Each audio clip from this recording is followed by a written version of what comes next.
तो जी सबसे पहले हमारी सहयोगी हैं मारिया शकील जी, पूछिए सवाल। थोड़ा सा रुकेंगे ताकि कैमरे का फ्रेम आप पर आ जाए, आपकी तो प्रैक्टिस है टीवी की। जी नदवी साहब, मैं खुदा को मानती हूँ, पहले मैं इसी प्रमाइस से शुरू कर रही हूँ और ये बता रही हूँ आपको, मैं मानती हूँ, लेकिन कुछ सवाल हैं जो जावेद साहब ने उठाया, उसका जवाब आपको देना चाहिए। पहला सवाल ये कि गजा में सालों से छोटे बच्चे मर रहे हैं, वो उनको, अगर खुदा मर्सीफुल है, हम मानते हैं कि अल्लाह ताला में बहुत ताकत है, तो वो बच्चे क्यों मर रहे हैं? दूसरी बात ये कि अगर कंटिजेंसी की जो आप बात करते हैं, पूरे मुस्लिम ममालिक मिल करके भी उन गजा के बच्चों को क्यों नहीं बचा पा रहे हैं? क्योंकि अगर वो चाहते, क्योंकि अल्लाह ताला उन पर हुकूमत करते हैं, सब पर हुकूमत करते हैं, तो वो उनको क्यों नहीं बचा? जी थैंक यू वेरी मच। बहुत अच्छा किया आपने इस चीज को जिक्र कर दिया, मैं इसको और अच्छे से एक्सप्लेन करने की कोशिश करता हूं। देखें, जहां तक आपने कहा कि गजा के बच्चों को मारा जा रहा है, देखें दो वर्ल्ड व्यू है, एक एथीस्टिक वर्ल्ड व्यू, एक थीस्टिक वर्ल्ड व्यू है। बच्चे मर रहे हैं दोनों वर्ल्ड व्यू में, लेकिन हमारा वर्ल्ड व्यू कह रहा है कि रिकॉम्पेंस है, ये कह रहे हैं कि उनका मरना बेकार जाने वाला है, कोई उसका रिकॉम्पेंस नहीं है, चूंकि इनके यहां आखिरत और अल्लाह का कोई तसव्वुर या गॉड का कोई तसव्वुर नहीं है।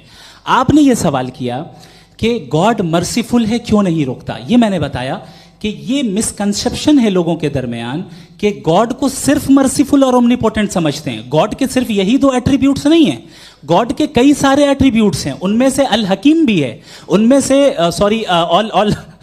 ऑल वाइज भी है, ऑल नोइंग भी है।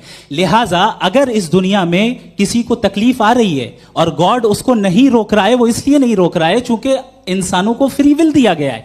ठीक इसी तरीके से अगर एक डॉक्टर किसी छोटे बच्चे को इंजेक्शन लगा रहा है, उसे तकलीफ पहुंच रही है, उसके लिमिटेड पर्सपेक्टिव के एतबार से यह गलत हो रहा है और डॉक्टर बुरा है। लेकिन जब आप ब्रॉडर पिक्चर को देखेंगी, आपके और हमारे पास सिर्फ एक पिक्सल है, हमें इतना नजर आ रहा है कि गजा में कत्ल हो रहा है, लेकिन इसके पीछे कितना रिकॉम्पेंस उनको मिलने वाला है, पूरा पिक्चर गॉड के पास है। तो एक पिक्सल से आप पूरे पिक्चर को कभी भी जज नहीं कर सकती। आप इसमें कुछ जोड़ना चाहेंगे?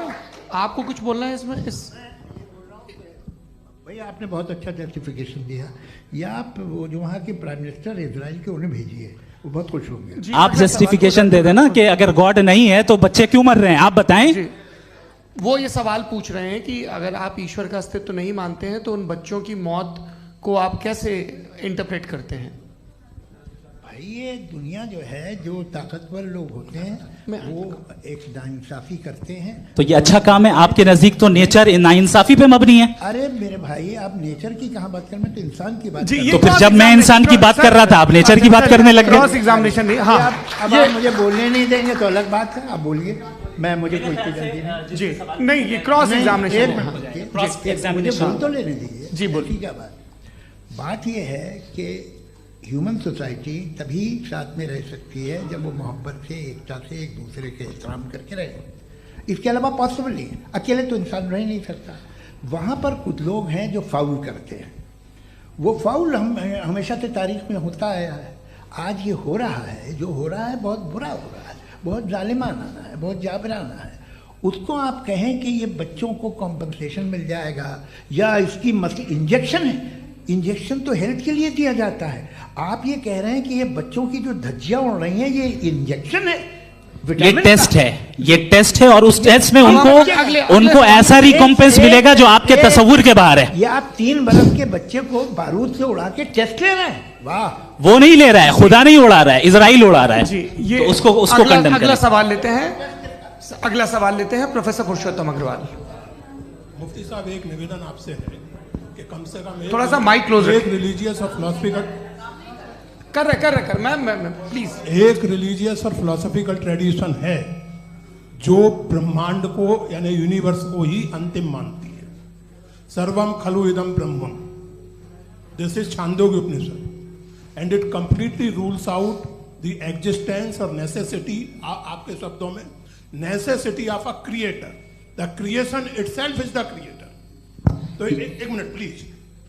दूसरा जो सवाल आपने अभी, जो आप बार बार कह रहे हैं कि भगवान विद्वान भी है, वाइज, सब जानने वाला, तो अगर विजडम में दुनिया भर के पापों और अत्याचारों को बर्दाश्त करना शामिल है, तो फिर इसका मतलब ये हुआ कि अगर मैं फ्री विल से उसको अपोज करता हूं तो ईश्वर की विजडम और मेरी फ्री विल में कॉन्ट्राडिक्शन है। Because when I am opposing whatever is happening in Gaza, then I am opposing the God's will और गॉड्स विजडम। जवाब लेते हैं क्योंकि तो गॉड की विजडम, एक मिनट सर प्लीज सर, ये एक जुमला, गॉड की विजडम है कि गाजा में जो कुछ हो रहा है वो हो रहा है, मैं उसका अपोज कर रहा हूं, तो मैं गॉड की विजडम के खिलाफ जा रहा हूं। एक सवाल। दूसरा ये नहीं, आपने दो ऑलरेडी। सर आप और सवाल कर लें, लेकिन मुझे दो जवाब दे सर, दें। पहले आपने ये कहा, सुनिए मेरी बात सुनिए। भाई इजराइल के गॉड के मुताबिक तुम्हारा ठीक हो रहा है ना? नहीं हो रहा है, ठीक नहीं हो रहा है, मैं बता रहा हूँ क्या हो रहा है। आप तशरीफ रखिए, मैं बता रहा हूँ क्या हो रहा है। Let me complete please. एक सेकंड गाइस, एक सेकंड। ये देखिए, ऐसा है कि ये सब बड़ा आपस में विचार विमर्श के बाद ये तय हुआ था कि कुछ नियम बना लिए जाएं ताकि एक टाइम बाउंड बातचीत चले। और भाई साहब, आप बड़ा जरूरी काम कर रहे हैं, लेकिन कैमरे के फ्रेम में आके उस काम को गड़बड़ कर दे रहे हैं। ठीक है गुरु, अब मेरे को कहीं का गुस्सा कहीं निकालना था, सॉरी। नहीं, कोई गुस्सा नहीं है जी। तो प्रोफेसर ने सवाल पूछे, आप उनके जवाब दें, और थोड़ा ये सब लोग थोड़ा ख्याल रखें भाई, सवाल संक्षिप्त रखें जी। आपने दो सवाल किया। सबसे पहला ये कहा कि हमारे पास ये कॉन्सेप्ट है कि ये यूनिवर्स खुद नेसेसरी बीइंग है, creation itself is the creator. How irrational is this कि मैं एग्जिस्ट करूंगा बाद में, लेकिन अभी एग्जिस्ट कर भी रहा हूं, यानी एक ही टाइम में एग्जिस्ट भी कर रहे हैं, नहीं भी कर रहे हैं। This is not true. दूसरी चीज, आपने कहा कि अगर इजराइल में, सॉरी माफ कीजिएगा, Israel doesn't exist, occupied Palestine में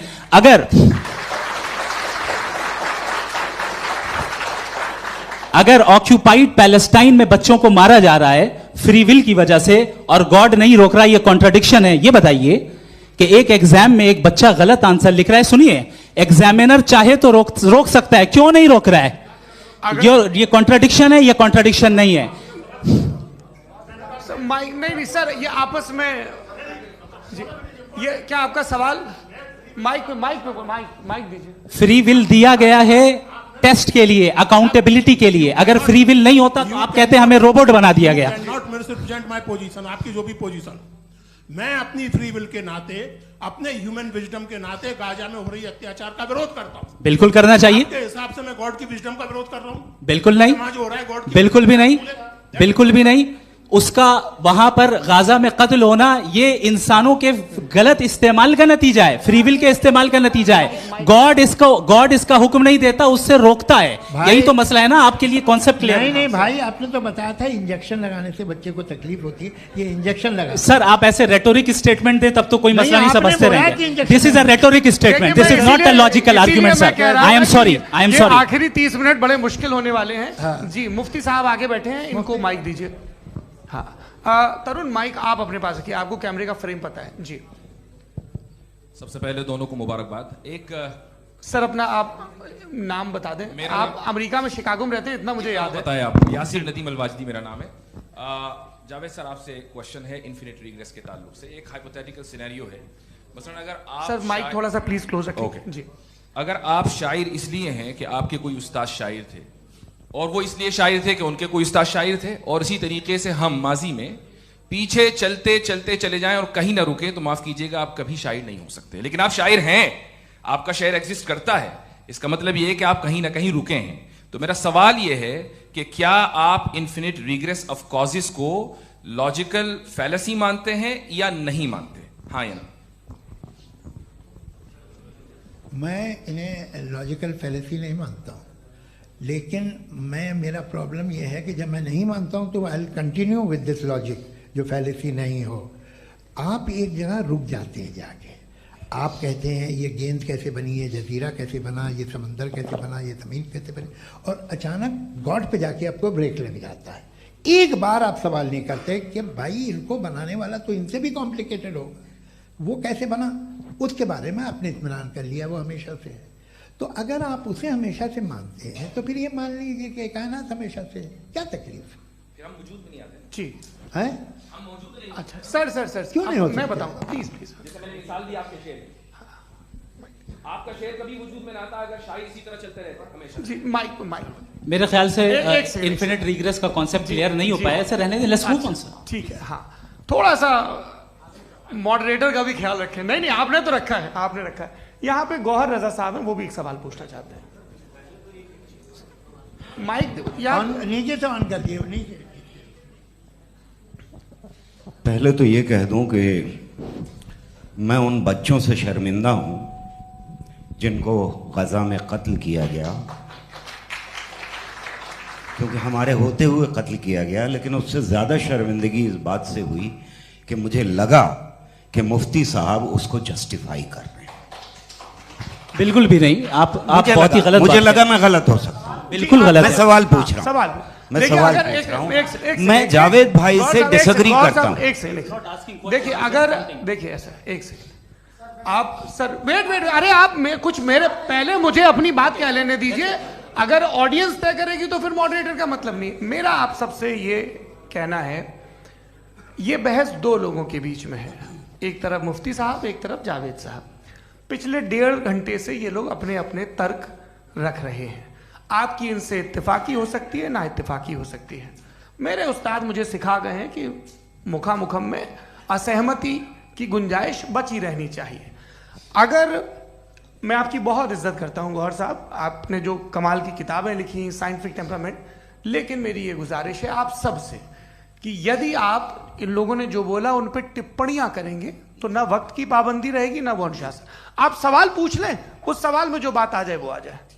मैं जावेद साहब से डिसएग्री करता हूं, इसलिए जावेद साहब से सवाल पूछ रहा हूं। आपका सवाल जावेद अख्तर साहब से। और सवाल यह है मेरा कि जावेद साहब ने कई बार लॉजिक का इस्तेमाल किया कि साइंस में लॉजिक है और रिलीजन में लॉजिक नहीं है। मेरा ख्याल यह है कि रिलीजन में भी लॉजिक है, लेकिन उस लॉजिक की बेसिस यह है कि आप रुक जाते हैं, जिसका जिक्र जावेद साहब ने बार बार किया, यानी खुदा के तसव्वुर पे आते हुए, गॉड के तसव्वुर पे आते हुए रुक जाते हैं। और इसमें सवाल पूछना मतलब फॉरबिडन होता है। सवाल यह है कि क्या जावेद साहब इससे एग्री करते हैं कि साइंस की लॉजिक अलग है और रिलीजन की लॉजिक अलग है? बताइए सर। देखिए, 3 चीज़ें हैं। साइंस है, एक है मंतिक है, इस्तिदलाल है, और एक जो है कुछ भी नहीं है, फेथ है, अकीदा है। मैं अकीदे की लॉजिक का कायल नहीं हूँ। मुझे आप इस्तिदलाल से, लॉजिक से, रीज़न से समझाइए, मैं मानने को तैयार हूँ, मेरा क्या नुकसान होगा। लेकिन ये कि अकीदे पे मैं नहीं जा सकता हूँ। अकीदे का मतलब है कि तुम ये मान लो, सवाल ना करो, ये नहीं।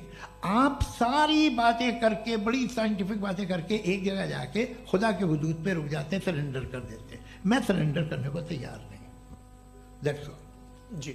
ये आगे सर बैठे हुए हैं, इनको माइक दीजिए। भाई। वो आप पूछना चाह रहे थे ना भाई? हाँ, नहीं मैं थैंक यू जी। आपका नाम? आसिम इफ्तिखार। आसिम जी, पूछिए।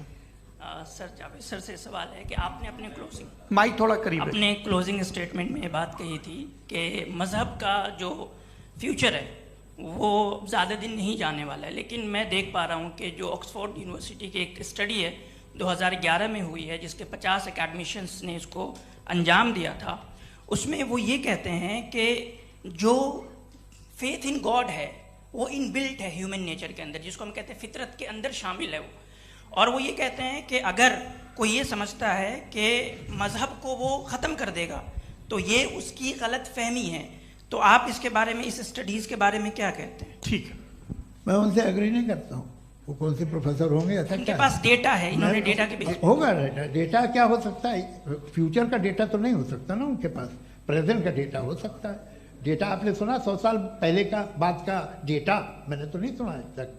तो आज उनकी ये राय है और होगी राय, ठीक है। दुनिया में तरह तरह की राय है लोग, लेकिन मैं समझता हूँ कि वक्त के साथ इंसान ज़्यादा से ज़्यादा रीजनेबल और लॉजिकल होता जा रहा है। आज आप देखिए वेस्टर्न यूरोप में क्या परसेंटेज है नॉन बिलीवर्स की, बहुत हाई। वहाँ चर्च खाली पड़े होते हैं। तो अल्टीमेटली तो इंसान कोई ऐसी बात बहुत अरसे तक नहीं मान सकेगा, चाहे गलत या सही, जो उसे, उसके दिमाग को, उसके जहन को, उसकी लॉजिक को अपील न करे। वो कह रहे हैं तो ऑक्सफोर्ड के होंगे तो कैम्ब्रिज के होंगे, तो मुझे क्या लेना देना। उनका डेटा मुस्तकबिल का नहीं हो सकता है। जी। दीपक, हाँ पूछिए। मैं आऊँगा अभी, पीछे की साइड भी आऊँगा, माइक वहीं भेजूंगा 2-3 सवाल के लिए। जी जावेद साहब आपसे सवाल है। नमस्ते। अरे भाई सर अगर आप ही लोग तय करना है तो फिर 200 लोग तय कर लें। ये एक साहब पूछ नहीं रहे सर, हैं। Please don't do this sir. Sir everybody has a right sir, but we can only take Okay. Selected questions. No no sir अरे ये भाई, यंग लोग आराम भी से। हैं तो इनकी ये एक अब बात उतने यंग, सुनिए। भाई आप यंग हैं कि नहीं हैं? एक मिनट, वो कह रहे हैं वो भी आइए, यंग हैं पूछ रहे हैं ना साहब, भाई। आप उनकी नौजवानी पर दावा उनको ही करने दें। हाँ मुफ्ती साहब आप यंग, हाँ पूछे। अरे भैया सर मेरा सवाल ये है कुछ इनसे भी तो पूछो जी हाँ। नहीं, बस आपसे एक सवाल है। जैसे थीस्टों के पास अपने जो ईश्वर को मानते हैं उनके पास अपने सोशल गेट टुगेदर्स हैं। 5 रोज आज क्रिसमस आने वाला है, होली है, दिवाली है, ईद है। एथिस्ट क्या ऑफर कर रहे हैं? मतलब मैं इनकी दुकान से बोलूं मैं आना चाहता हूं उस तरफ, पर मैं अट्रैक्ट नहीं हो पा रहा हूं। मैं सोशल गेट टुगेदर्स क्या है आपके पास? वो ये कह रहे हैं कि जो धार्मिक लोग हैं, अलग अलग धर्म के लोग, उनके उत्सव त्योहार कॉन्ग्रीगेशन वही बहुत बात। हैं। अब आपको मैं एक सुनाता हूँ, यहाँ हिस्टोरियन भी बैठे हैं। मृदुला जी आप बताइएगा सही है क्या? ये एक कॉन्स्टेंटाइन एक ग्रीक रोमन बादशाह था जो क्रिश्चियनिटी आने के 400 साल बाद उसने डिसाइड किया कि मैं क्रिश्चियन हो जाऊंगा, मेरी पूरी स्टेट कैंसिल हो जाएगी। उस ज़माने में ऐसे ही होता था, राजा जो धर्म इख्तियार करता था वो जनता भी कर लेती थी। इसलिए कि वो हो गया था बैंकक्रप्ट, और उसे जो मेडिटेरियन कोस्ट के रिच क्रिश्चियन वो थे मर्चेंट, उससे पैसा चाहिए था। तो उसने कहा यार क्रिश्चियन हो जाओ। तो उसने अपने वजीर से कहा कि भाई ये हिस्ट्री है कि अब हम लोग क्रिश्चियन हो जाते हैं। कहले सर हो जाएंगे, कोई प्रॉब्लम नहीं है, लेकिन एक प्रॉब्लम ये है कि 17 दिसंबर से 25 दिसंबर तक जो पेगन फेस्टिवल होता, जो पेगन जो फेस्टिवल होता है वो बंद हो जाएगा, इसलिए कि हम क्रिश्चियन हो गए तो होगा नहीं। तो वो बच्चों को बहुत बुरा लगेगा, पब्लिक को बहुत इंजॉय करते हैं, खासतौर से 25 को मेन डे। उसने कहा हाँ ये तो सही कह रहे हो, ये जीसस क्राइस्ट की पैदाइश कब थी? कहते साहब वो अप्रैल में थी। नहीं कट करो, वो 25 दिसंबर को है। यह हकीकत है जी। और 400 साल बाद क्रिश्चियनिटी के अप्रैल से दिसंबर ले आए, और इसलिए कि यहाँ पेगन फेस्टिवल होता था। अब मनाते हैं आप आराम से। ये जो सारे फेस्टिवल हैं ये रिलीजन से, हर एक को एक इंटरटेनमेंट डिपार्टमेंट चाहिए होता है अपनी कंपनी चलाने के लिए। तो ये रिलीजन ने, ये सेकुलर त्योहार थे जिन्हें रिलीजन्स ने ले लिया है। ये मौसम के थे, फसलों के थे, किसानों के थे, उसको आपने लेकर रिलीजियस रंग दे दिया। ये कोई रिलीजन से थोड़ी आए आप। अच्छा हमें देखिए, हम तो मुल्द हैं, हम ईद मनाते हैं, हम दिवाली मनाते हैं, हम होली मनाते हैं, हम क्रिसमस मनाते हैं। बम्बई की फिल्म इंडस्ट्री की सबसे बड़ी होली हमारे घर में, सबसे बड़ी ईद हमारे घर में। वो हमारे सोशल वो है, हमारा हेरिटेज है। ऐसा थोड़ी है कि we will throw the baby along with the water. ये तो अच्छी चीज़ है, इन्हें रखो, जो बेकार है फेंक दो। जी हाँ हेलो जी, मेरा सवाल नादवी जी से है। जैसा कि आपने बोला कि गॉड टाइम के भी परे हैं, और गॉड इतनी कॉम्प्लेक्स चीज़ है कि उसे ह्यूमन माइंड समझ नहीं सकता, और गॉड ने अर्थ पे फ्री विल भी दे दी है। तो आप अपना वक्त ज़ाया क्यों कर रहे हैं गॉड के बारे में बात करके? अपन को तो बात करनी चाहिए कि सोसाइटी को बेहतर कैसे करें। जी, मैं गॉड वही बताता है सोसाइटी को कैसे बेहतर करे। अभी मैं आपका जवाब देता हूं। आपने कहा कि टाइम पे वो एग्जिस्ट नहीं करता, मेरा सवाल ये है कि जैसा आपने बोला कि गॉड बहुत ही कॉम्प्लेक्स चीज है। मैंने और कहा ही नहीं कि कॉम्प्लेक्स है, तो आपके अल्फाज हैं। कॉम्प्लेक्स का लफ्ज गॉड के लिए सुइटेबल नहीं है। क्यों? क्योंकि कॉम्प्लेक्स वो चीजें होती हैं जो ऑब्जेक्ट हो। God is not an object जिसको आप इंस्ट्रूमेंट के जरिए लेबोरेटरी में जाके टेस्ट करें, oh it's very complex. No, वो कोई कार का इंजन नहीं है। मेरा वो सवाल फिलोसॉफिकली नेसेसरी बीइंग ऐसी बीइंग है जो सिंपल बीइंग है। हाँ, आप उसको मुकम्मल तौर पे उसकी तमाम हिकमतों को जान ले और हर चीज को जान ले, ये पॉसिबल नहीं है, क्योंकि वो ऑल वाइज है, आप ऑल वाइज नहीं है, और वो खुदा है, वो आपको सारी चीजें बता दे, ये जरूरी नहीं।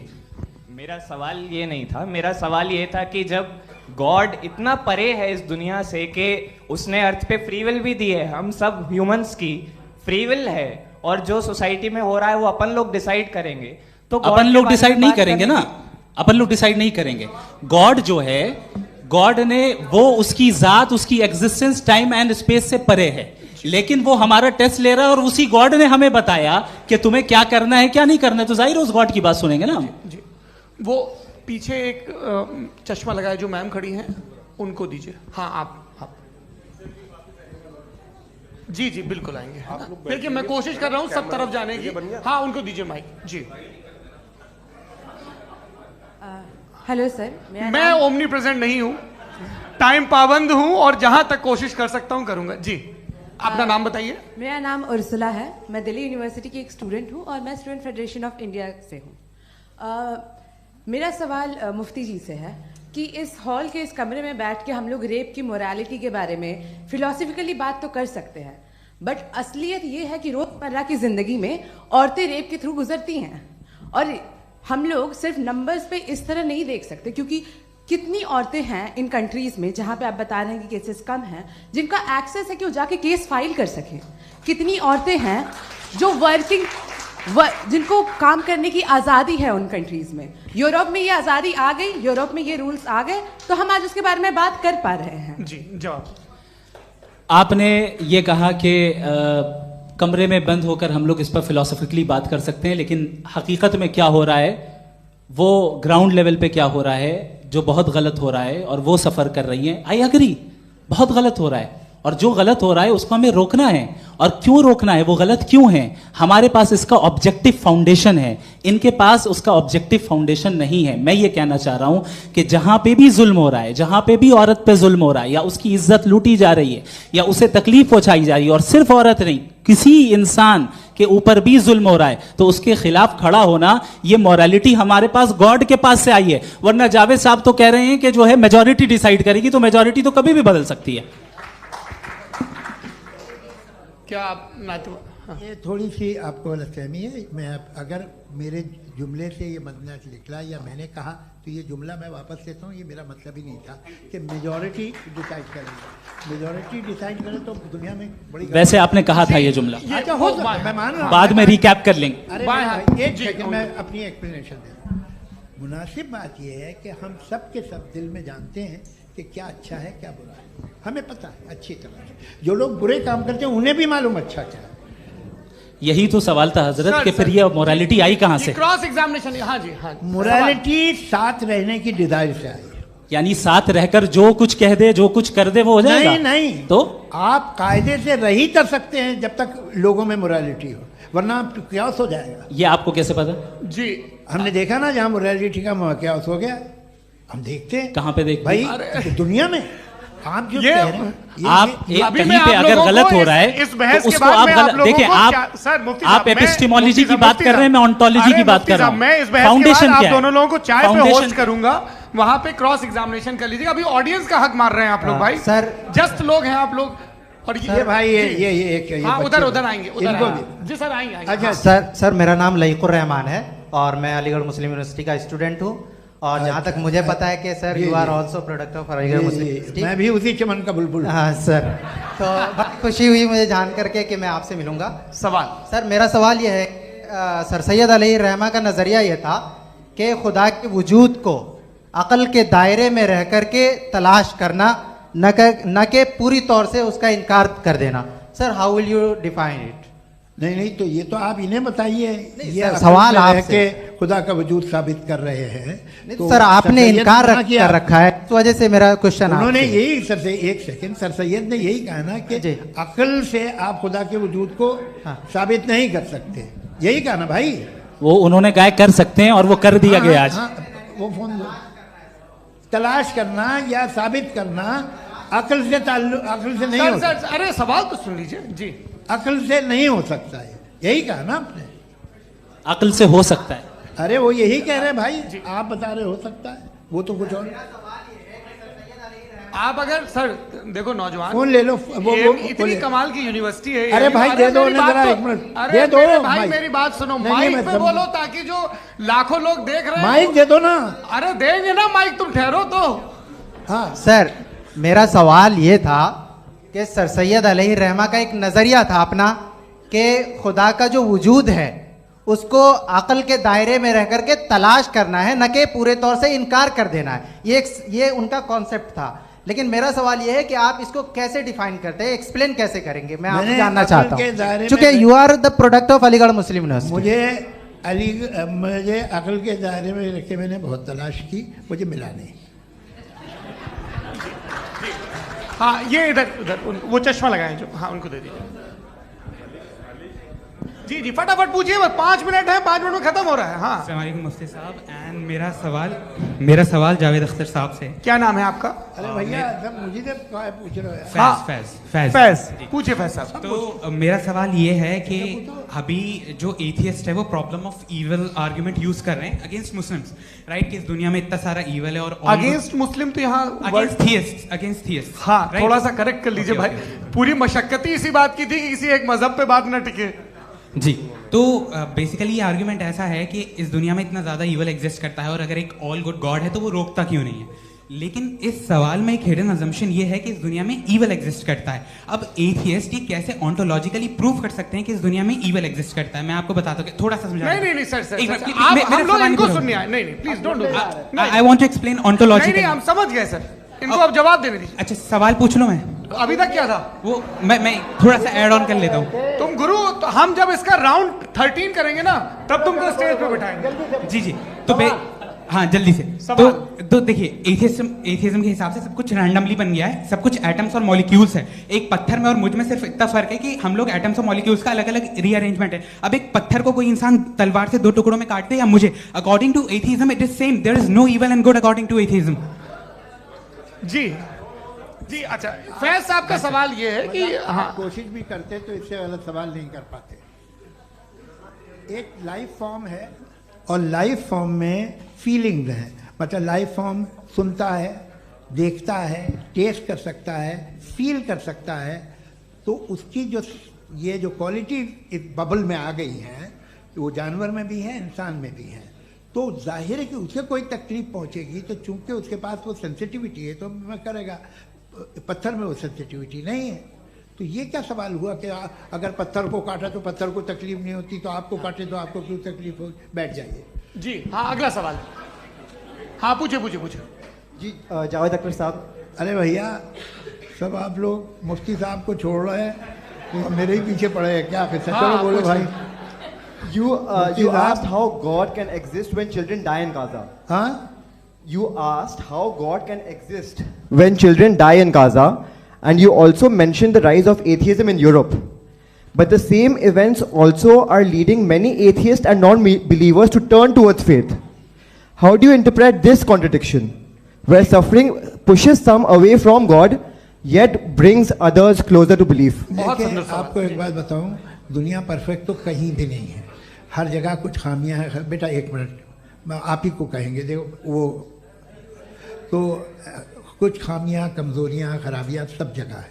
लेकिन अगर देखोगे ईमानदारी से कि दुनिया सबसे ज़्यादा महज़ब कहाँ है, एक आम शहरी को कहाँ हुकूक हासिल हैं, वो बोल सकता है, अपनी मर्ज़ी से काम कर सकता है, अपनी मर्ज़ी से राय दे सकता है, हुकूमत के ख़िलाफ़ बोल सकता है, बरसरे इक़्तिदार लोगों के बारे में बोल सकता है, सरमायादारों के ख़िलाफ़ बोल सकता है। तो आपको ये स्कैंडिनेवियन कंट्रीज़ में मिलेगा, वेस्टर्न यूरोप में मिलेगा। मैं नहीं कह रहा वो परफेक्ट है, बिल्कुल नहीं, वहाँ बहुत ख़राबियाँ भी हैं, परफेक्ट तो कोई।